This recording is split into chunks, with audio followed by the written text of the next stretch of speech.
Pluckers, it's that time of the week again. Did you hear that? That was the school bell. Class is in. Oh no, what's that? It's some form of alarm. Ding, ding, ding, ding, ding. Class is in. Take your seats and let's make shit happen. Let's do this. Are you enjoying this season so far? We hope you are. I know they are. I know it. Because someone commented or DM'd, I can't remember which it were, saying this has been the best season yet. Really? Yeah. Oh, I love that. Thank you so much. We wanted to just do something a little bit different this season and give you something a little bit educational, as well as just us talking shit.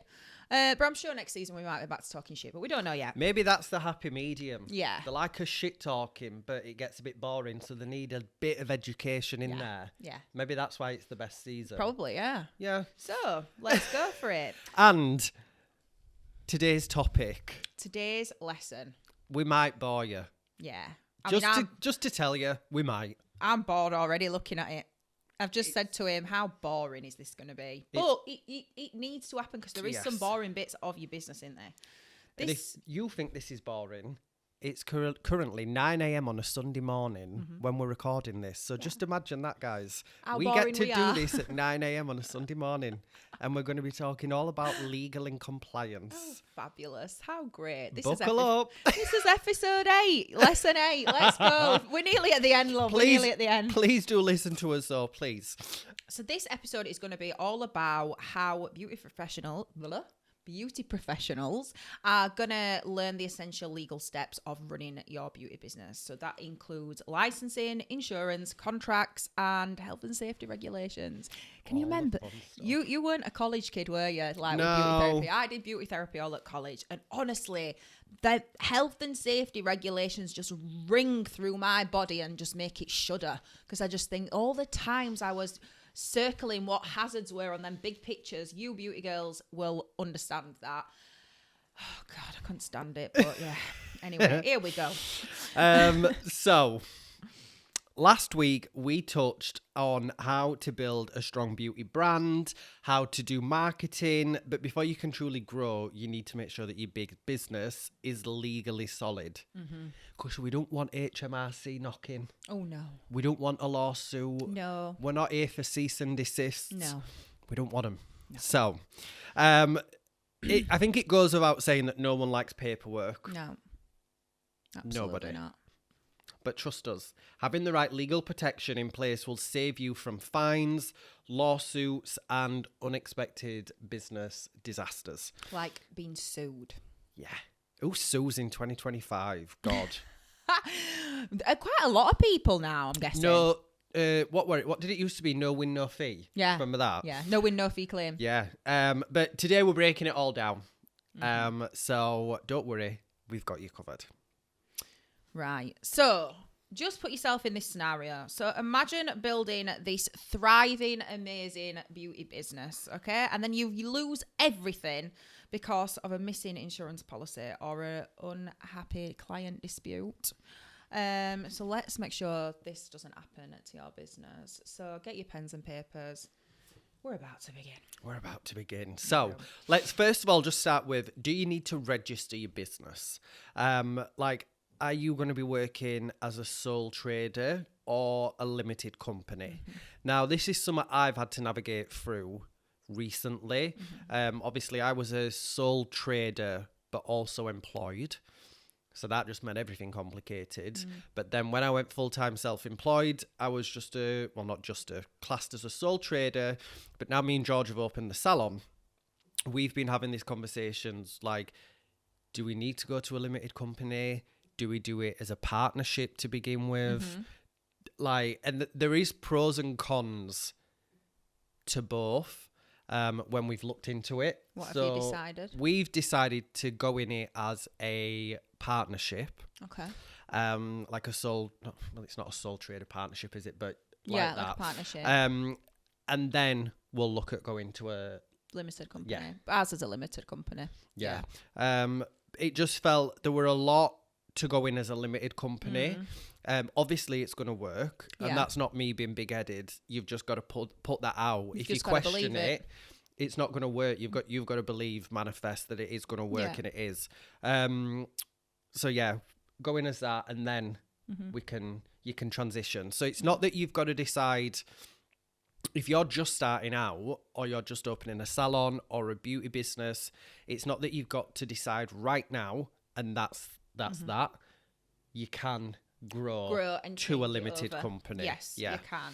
So where to register would be a Companies House, HMRC, and for the US, is it LLC and DBA?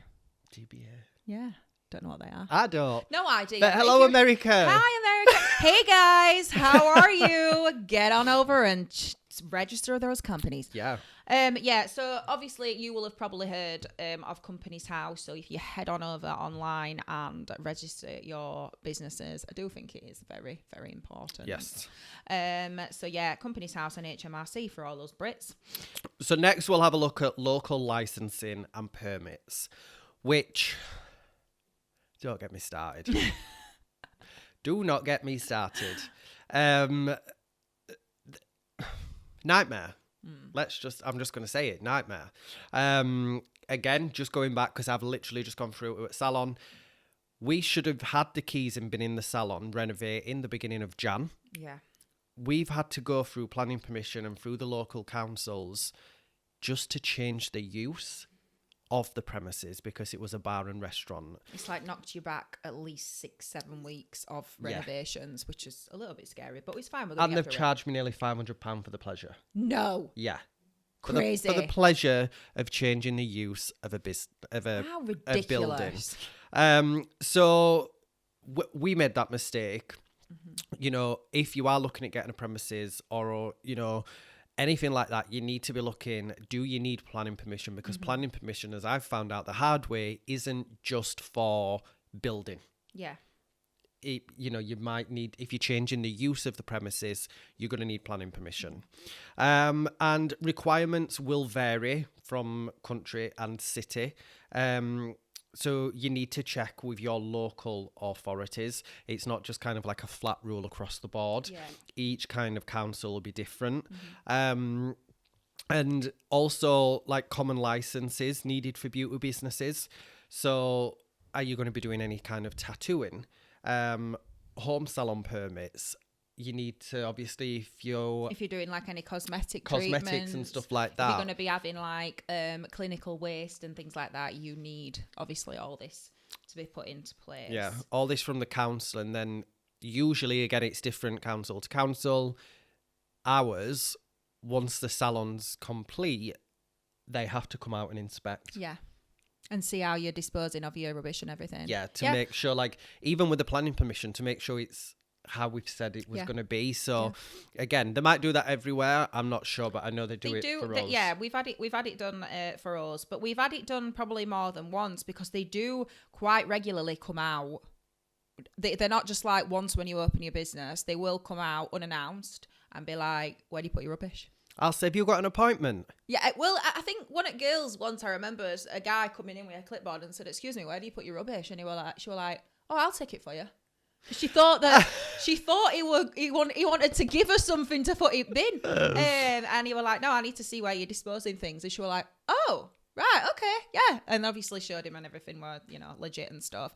But you've got to see what the regulations are in that council for disposing of your waste, especially if it's like clinical waste, which can be like bodily fluids like blood, classed as like hazardous waste. Yes, hazardous waste. So why is it important to have insurance? Because insurance is an absolute essential. I cannot stress this enough. If you've not got insurance, that's just like... It's like playing a game of chicken. It's like, I'm going to put wax all over this brow, put this wax strip on and hope that none of it comes off. It's crazy. I'm going to put chemical like products on your face and just hope that you're okay. Yeah. It's mental. It's absolutely mental. So this is to protect against accidents. So accidents at work, even with staff members or yourself. Injuries as well. That goes without saying. Even if it's for your clients. If your client slips, trips and falls. You can tell I've watched an advert. every slip, trip and fall. Yeah. If your client slips, trips or falls, or if any of your staff do. Allergic reactions. This, to me, is probably the biggest one, I think. You need insurance because of allergic reactions, because we've had, a numerous amount of girls work for us in the past, and along the way, there has been allergic reactions. So, one, you should be patch testing anyway, always. But years ago, they didn't really do that. Yeah. So they were people that would have allergic reactions. So that's what you need your insurance for, and for property damage as well. Yeah. And I think, like, it just blows my mind, like, when people don't patch test or don't have insurance. All it takes is that one person to have any type of reaction and your business is done. And it will happen. And it'll happen with the people that you never thought it was going to happen. We once had a girl work for us, and the person who was trying to sue her was her best friend's mum. Yeah. I've told this before, haven't I? I think I was there on training when she was telling us. No, she used to work for us. Oh. Salon. She used to work for us in the salon. There was something like that. But she were trying to get around it by saying, because obviously it were her best friend's mum, she were like, oh, you don't need to patch this. Sorry, I'll just put your tint on. And while the tint were on, she said, oh, I'm usually allergic to tint and stuff, and I'm allergic to ink and stuff like that. You just dropped dead. No, you've come in for your eyebrows tinted and wax, and if you're allergic to tint and she's putting tint on, what are you talking about? So she took it off very quickly, and she tried to sue us, and, we had to basically, it fell on us. It fell on us as a company. Thank God we've got insurance for that. But yeah, crazy. So even the people that you think are not going to sue you, they will. Yeah. They will. And if they can get $2,000 out of you, they will. And I think the minimum claim, like the cost, it's like 8 to 10 grand. Yeah. As a business, what you'd have to, like, by the time you paid everything out. Yeah. Like, that's probably your business done. Yeah. Yeah. Or you're going to be very behind in doing a lot of treatments for a lot of years to try and make that back up. And it's going to go even worse if you've not got any insurance and somebody who's trying to sue you for an allergic reaction knows you've not. Your business is done. Yeah. They're going to take you down. You just, look, not last episode, a couple of episodes ago, I was quite blunt with filters. Oh, yeah.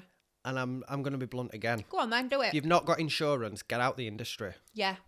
Stop showing us up. Get gone. Because you're just playing with fire. Russian roulette. You're bringing the industry down. No, stop. Yeah. But moving on. Anyway. Other types of insurances that you will need or that you need to be looking into. So you've got public liability insurance, which is going to cover any kind of accidents that happen or might happen in your salon. Product liability insurance, which is crucial if you sell or use products, and employer's liability insurance, which is required if you hire staff. Mm-hmm. So a real life example of this is like we've just mentioned, like imagine you being a lash tech. If somebody has a severe allergic reaction, one, you're out of pocket with when they sue you. Yeah. And you're going to have to pay for that yourself and medical bills and everything. And you might as well just close your business then, because if somebody knows you've not got insurance, you're done. Yeah. You're done. But let's have a look at like client Let's have a look at client contracts and policies. So why policies are non-negotiable. So, having these policies in place, like your patch testing policy, your cancellation policy, your no-show policy, all of these things are going to protect you in case of any disputes. Yeah. And it kind of sets that expectation for your client. They're your safety net as well. Yeah. So if you have done a patch test for a client, make sure something is signed. Yes. And to say that they've done that, because if they then come in and have an allergic reaction, because it can happen, you can have delayed allergic reactions and things, you've got that proof that they have had that patch test, because they could lie and be like, I had a patch test. Yeah. And then it's your word against theirs. Yeah. But I know there were a time when a lot of people were using waivers where they'd signed to say that they'd declined a patch test. That piece of paper will not stand up in court. It means nothing. It means absolutely nothing. So if you were doing waivers Pointless. For like hair colours or anything like that, and I've seen people try and convince you to I'll sign something. They'll say, Yeah. I'll sign something, whatever. Still get I it just now. need it done, but I'll sign something. You can sign whatever you want. Sign my name on my ass. I'm not doing it. Sign my name on my ass. I'm not doing it. I'm not. No. Waivers just don't work. Jesus. Yeah, waivers are not going to stand up in court. So stop doing that. Stop doing the waiver forms. They don't work. But as well, some more must-have policies for your beauty business. So we've just mentioned a couple of these, but these are like our must-haves. Yeah. That, in Our order to run your essentials. business, you need to be having these. So cancellation and no-show policy.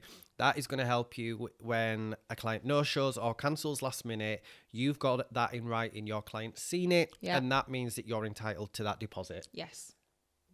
And if they've seen it and they're, as long as they've seen it and if they've signed it or whatever, and they've carried on booking in after that, that's them accepting it. Yeah. So patch test and allergy policies. So obviously these would probably be on your consultation forms when they're filling out.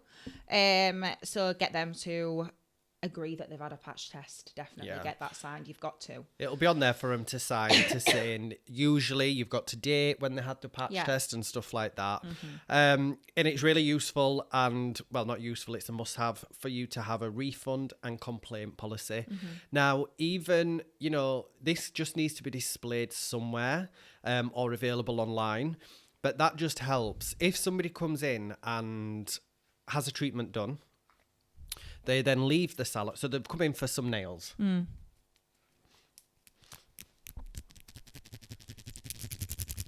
I've said this before. That's Dolly Parton. Yeah.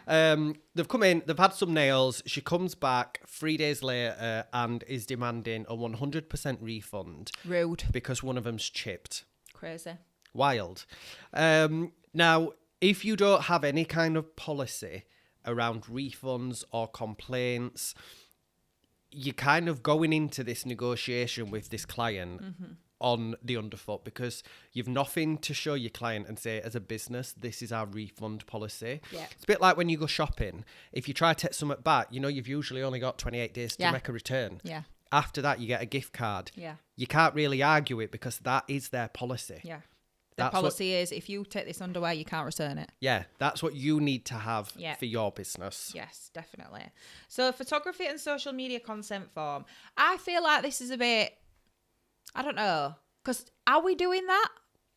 We're obviously, I would like to think that you all are asking your clients if you can take a photograph. Yeah. Don't just whip your phone out and start taking photographs while their eyes are closed, because then they've got their face online and they're thinking, well, they didn't even ask me that. Yeah. I had this once with me, right? They took a video of me that were really unflattering. Facial. Yeah. I seen it and it worked the nicest. I had somebody take a video of me and I didn't even know that they'd done it because my eyes were closed, and then it got uploaded and tagged in it, and I was like, I didn't even know that video had been taken of me and I weren't even asked. You've got to be asking. Yeah. And I think even like if I'm midway through an LVL, say I've got lashes up onto its shield and they look great, I might think, oh, that'll make a nice picture. Her eyes are shut, but I'd still ask because you can feel. Yeah, somebody really close to you. Yeah, really close. So definitely ask. And on some client record cards, I know on the new HD ones, it does have a section about pictures. Yeah. But again, it's, I guess for social media, as long as you're asking, I would say. But if you're doing anything bigger, like a campaign in your salon, or you're doing some professional imagery, then you need to get it signed. Just otherwise, that client could turn around and say, oh, I don't want my picture being used all over internet anymore. I think because definitely if it's coming to like aesthetics as well, you definitely need their permission to put something on. I mean, you need their permission anyway, but definitely with aesthetics or something, because not everybody wants people to know that they've had them. Yeah. So don't be taking photographs of them without them knowing. And also do the difference of, I mean, you should really be taking photographs of like your aesthetic work and things for to look back on, because if you have clients come back and say, this aren't really worked, well, look at you before. Yeah. So for your insurance and stuff, you need to be having before and after pictures on every client, really. But when it comes to like you taking a photograph, it's all right if you say, I'm just going to take your photograph for me, But then you also need to say, I'm just going to take your photograph. Is it okay if I use this on social media? So by just saying to them, can I take your photograph of this work? And they say, yeah, they don't know what you're going to do with that. Are you going to keep it in their file? Or, like on their online, like client record. Yeah, client record. Section. Are you going to put that on social media? So you need to be telling them where you're going to use that and if you can use it. Yeah. And I think when you start looking at how to implement them, online booking systems, a lot of these now, I know we talk about online booking systems all bloody time, but a lot of them have areas where you can upload or build in your policy agreements. So when someone goes to book an appointment, it'll come up with like cancellation and no-show policy, and your client will have to tick to say that they've seen it or they've acknowledged it or they've read it. So a lot of it can be done digitally now.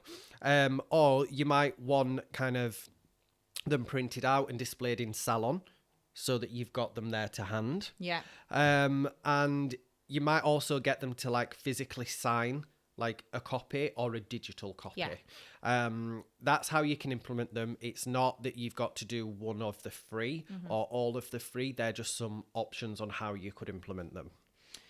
So let's move on. Health and safety compliance. Oh my God. You should all be doing this. And we have touched on this before about how dirty some salons actually are, aren't they? Yeah. You little scrubbers. So basic hygiene and sanitation laws, really. So proper sterilisation of your tools. So like autoclave cabinets for microblading tools, etc. Usually microblading tools, I know they do like ones that are like metal and you can get the disposable ends. I have the whole disposable thing, like the whole handle, everything. Yeah. I know some people don't, but I just do. Again, from KB Pro. I don't know whether other brands do them as well, but they've got the whole handle and the whole microblading, set of blades, attachments. Base, yeah. All as disposable. But things like your tweezers, like scissors, anything that is a tool that you will regularly use, it needs to be sanitized, definitely. If you can't fit it in an autoclave or in Barbicide, then you need to be definitely getting some sanitization wipes and stuff like that for like your wax pot and things like that, and your desktop. So when I did my microblading training and semi-permanent makeup training, a trainer on there said to me, how you set up and how you sanitize and how you pack down even, you need to treat everybody like they have got a massively infectious disease. So even when you're packing down from, if you've broke the skin and stuff like that, even when you're packing down, put different gloves on to, what you've used in treatment and stuff. Put different gloves on to packing everything away and putting stuff away, etc. It just needs to be kept super, super hygienic. They are health and safety training requirements that you need to have done. They need to be health and safety stuff put in place as well for your staff members and for yourself and for your clients. And I think, like when we said it before, just basic hygiene stuff, like there's basics, and then everything should be basic. Your work area should be clean and inviting for all clients. But I can remember I used to say to people on training or like in salon training, you need to put yourself in your client's shoes. Yeah. Because so many times, like, we'll clean the tools, we wipe all of the surfaces, floors, all of that. But where's your client looking? Yeah. When they start having these treatments done? Up at your ceiling. If you've got cobwebs, they're going to notice it. You've got cobwebs. If you've got watermarks on the ceiling because you've had a bit of a leak. Is all of this stuff, like, it's not so much hygiene as such, but it all plays into that cleanliness. You've got to make sure that you've got a space that clients want to keep coming back to. Yeah. And whether you are a salon at home or got a little beauty room at home or a beauty cabin or whatever, or you have got a big salon, these are salon setup requirements. So you need proper ventilation, especially if you are doing nails and things like that and there's nail dust. You definitely need a proper ventilation. If you've not got any windows or anything like that, you need fans or whatever to be sucking that excess dust and things like that away. So waste disposal. So obviously, it goes without saying, you've got tab bins and things like that. And if you are using needles or, blades or anything like that, big health and safety sharps boxes Yeah. to be putting them in. You can't just be chucking them in normal bin, but that goes without saying. And emergency procedures. So definitely 100% a first aid box. Yeah. Yeah. If you are doing aesthetics, you should know this, but you will need an EpiPen. Yeah. In case anybody has an anaphylactic shock. And let me just tell you, those EpiPens have got sell-by dates. You need to change them. So be checking the date, what date they run out. Because if somebody has an allergic reaction and you go to stab them with that EpiPen because they're having anaphylactic shock it's out of date, girl, it's not going to work. Yeah. And you're going to be shut down. And then I think that's obviously like for aesthetics and stuff, but even I don't do any of that. But for like lash lifts and stuff like that, you need like sterile eye wash. Like if you're getting like any solutions in the eyes, anything like you need that, to be prepared. You need to have this stuff. Yeah. And again, checking dates on them or just making sure that you've got them stocked. I've just replaced mine. And I just got rid of the ones I had. I've never used them. Yeah, but just got rid of them because they're just old. And And I'll probably never use the new ones that I've got, but you need to have these things just in case. Yeah, you really do. And fire safety rules and risk assessments. You need to be showing where that fire exit is. I know it's probably going to be the door. I mean, if there's a fire, I'm getting out of there honestly, however I can. Honestly, we had a fire risk assessment and oh my God, there was this guy that came and he was like, where's your fire extinguisher? I'm like, oh, it's under the stairs. No, it needs to be out. I was like, right, okay. He wanted me to drill it on the wall. And I said, I can tell you right now, I am not drilling that on in the middle of the salon on the wall, a fire extinguisher. Like, no. So we had a happy medium and I ended up putting it behind reception desk. So that's why. But even now, it's still an eyesore. I look at it and I think, oh, God. But I've got to have it there. Yeah. I've got to have fire exits stated, which they are. They are stated, the fire exit doors. But yeah, the fire extinguisher thing. Drill it on wall with a mount. You're crazy. Jesus, Alan. No. Get out. Oh. Fruit fire exit. Yeah. Right, let's have a look now at some common legal mistakes and how to avoid them. So, mistake 1, working without insurance. Well, I've already said this, get out of industry. Yeah. But, maybe not get out of industry, maybe that's a bit harsh, but get insured before you do any clients. Absolutely, If you are going on a training course and you're just getting into this industry, when you leave that training course, you need insurance to do your models. Yeah. To practice, to start building your clientele. If you're unsure about what insurances to go with, ask them on the training what they recommend. Yes. They should be able to point you in the right direction. Yeah. They might have brands that they work closely with. If not, and they can't advise you, a quick, Google search you'll be able to find, and you can ring them up and make sure they cover everything that you need them to cover. Mistake 2, not having written policies. You need to have clear terms and conditions. So this is going to help you. It's your backup plan, really, isn't it? Yeah. It's your backup. It's your proof. You're like, well, you signed it. So. Yeah. It's like having your mate there. Yeah. So my policies, it's like having Harriet as backup. Exactly. Because I know whatever I say, I've got my policy to back me up. I'm going to agree. Yeah. Because he did say that, and I'm his backup. Yes. You did say that to us. That's Army's backup. You did say that. Yeah. That'd be it. So no policy forms will be needed in ours. Creative salon, because there'll be me that's there.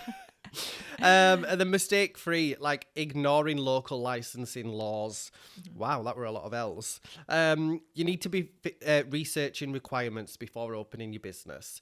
And it's very difficult. I've just had to do a lot of this. You can end up in circles online. And one thing leads you to another, and then you're back to where you begun, but you don't really fully understand it. Now a lot of people were working from home. You've got no direct number to contact them and just be like, can I do this? What about that? So it can be a bit of a minefield, but you've just got to keep going at it. I've been up to council head office, whatever it is, been in. I need to see someone. Do you know what I think a lot of people forget as well? Do you know when you train in a new treatment, you need to be updating your insurance every time you train in a new treatment. You need to be ringing them saying, can I add this on? Can I add this on? 9 times out of 10, it's no extra charge. Sometimes it is. But you've got to tell them exactly every single treatment you're doing in your salon. Even I only did, obviously, brows and LVL. I've probably a year ago started doing like lash tints by themselves because LVL training didn't use to cover you for lash tinting. Even though you tint on LVL. Because you're tinting on a shield, where when you do a standalone lash tint, you wouldn't do that. And you were insured to do the LVL treatment, not a lash tint. Yeah. So then I did the training from Nuvo again. You can do the training for lash tinting. Even something as basic as that, I had to ring my insurance to let them know you were just doing lash tint to add it on. Yeah. Because then, God forbid, someone has a reaction, goes to insurance, and they're saying, well, you're only insured to do LVL, a lash lift, not lash tinting. And then my insurance would be void. Yeah. So you ready for some homework? Homework this week is to check your insurance policy. Make sure that you have listed all the treatments on there, what you offer in salon and to your clients, and just see what your insurance policy actually covers you on, because you don't know, there might be a few surprises in there. If you don't have an insurance policy, which is wild, get a quote and start protecting yourself and others. I need to ring my insurance this week. Good. I need to ring them to see about consultation forms because I want to see if I can do my own, and I need to see what they need for them to be compliant, whatever the word is. Yeah. So I'll be doing my own work as well this week, but I hope we've not bored you to death. No. I really hope we have. I really hope we haven't. Tell we're getting to end. Yeah, we're getting to end. Next week, tune in because we're going to be talking all about building your dream team. Yes. Hiring, managing, and keeping your salon running silky smooth. Like, Mandu. Remember that hippo? Hippo? Yeah, that famous hippo that were like silky. No idea. Anyway, tune in next week. Enjoy this lesson and enjoy the next lesson of WTP Beauty School. Don't forget to hashtag us. Stay booked, busy. Bye. I'm blessed.